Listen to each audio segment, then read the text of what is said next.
Assalamualaikum warahmatullahi wabarakatuh. Perkenalkan, nama saya Justika Rindamar Pramanik dari SS08. Izinkan saya untuk memaparkan paper pendidikan Pancasila saya. Peran keluarga sebagai sumber penguatan dan pembentukan sikap kekeluargaan dalam mencegah pelecehan seksual. Pembahasan yang pertama yaitu pengertian keluarga dan kekeluargaan secara etimologi dan terminologi. Secara etimologi, kekeluargaan ini berasal dari kata keluarga yang memiliki awalan ke dan akhiran an. Dan berdasarkan etimologi juga, kekeluargaan itu sendiri berasal dari bahasa Sanskerta yang pula artinya saya, kemudian warga artinya orang di sekitar saya. Sehingga dapat disimpulkan bahwa kekeluargaan berarti sikap yang menganggap orang-orang lain atau orang di sekitar berhubungan dekat dengan kita. Kemudian ada pun pengertian secara terminologi. Menurut WHO tahun 1969, keluarga adalah anggota rumah tangga yang saling berhubungan melalui pertalian darah, adaptasi, ataupun perkawinan. Kemudian ada juga menurut Helvey tahun 1981 bahwa keluarga adalah kelompok manusia yang tinggal dalam suatu rumah tangga dalam kedekatan yang konsisten dan hubungan yang erat. Kemudian pembahasan yang kedua yaitu makna sikap kekeluargaan dalam kehidupan bermasyarakat dan bernegara. Kekeluargaan tersendiri memiliki makna bagi bangsa Indonesia. Yang pertama adalah bahwa sifat ini sangat dibutuhkan karena dapat menunjang untuk hidup berdampingan dengan individu lainnya tanpa adanya konflik dan masalah yang mampu memecah belah bangsa Indonesia.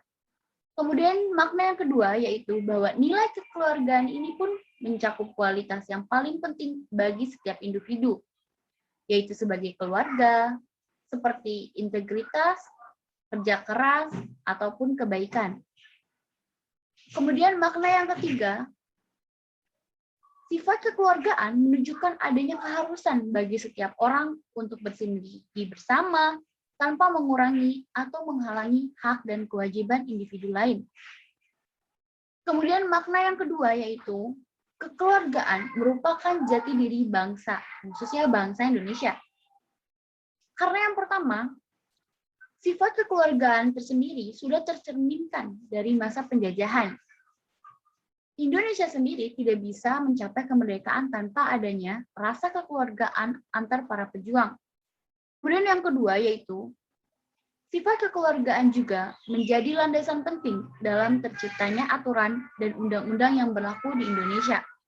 Kemudian yang ketiga ada kekeluargaan merupakan implementasi dari Pancasila untuk mencapai tujuan bangsa Indonesia yang sudah tertuang dalam pembukaan Undang-Undang Dasar Negara Republik Indonesia. Faktor-faktor dalam proses pengimplementasian nilai kekeluargaan. Faktor-faktornya pun terbagi menjadi dua, yaitu ada faktor penghambat dan faktor pemicu. Yang pertama adalah faktor penghambat.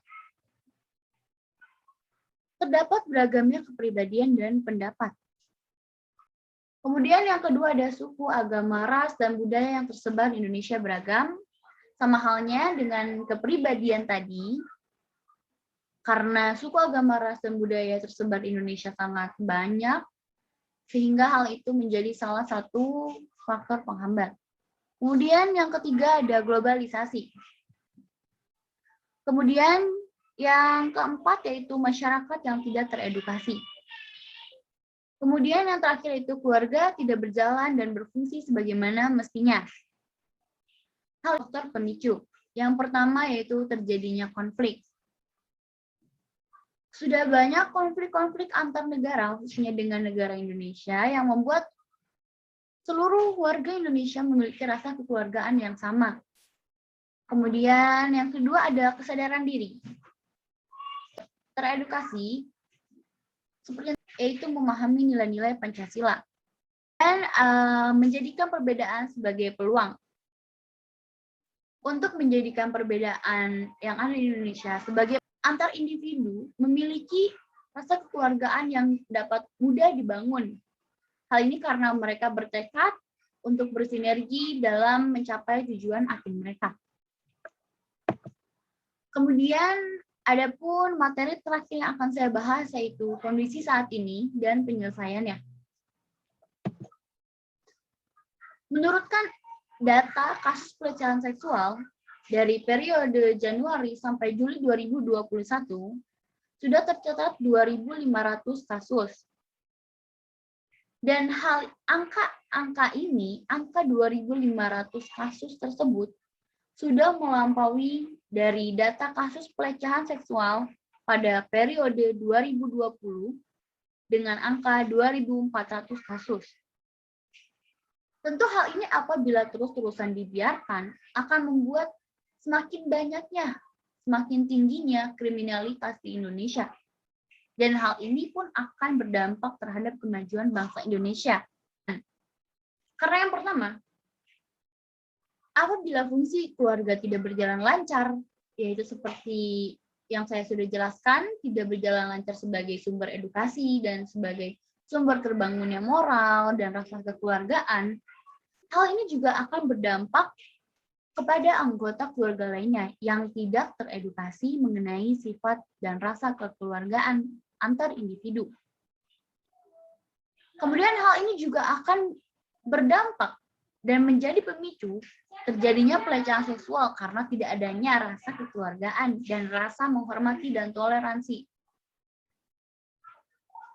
Lalu, sesudah terjadinya pelecehan seksual, ini merupakan salah satu faktor terjadinya kehancuran Indonesia. Kita ketahui bahwa peran keluarga sangat besar dalam kemajuan bangsa Indonesia.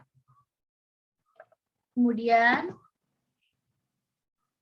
lalu apa yang harus kita lakukan sejak dini untuk mencegah hal-hal yang sudah terjadi tersebut?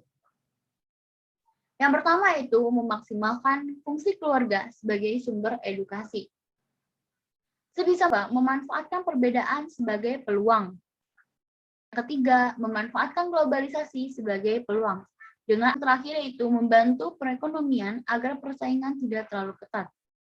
Salah satu apabila kekeluargaan, kemudian adanya minim kriminalitas, kemudian globalisasi yang dimanfaatkan dengan benar, kemudian keluarga yang positif akan terjadi dan tercapainya Indonesia maju. Sekian pemaparan dari saya. Mohon maaf bila ada kesalahan. Wassalamualaikum warahmatullahi wabarakatuh.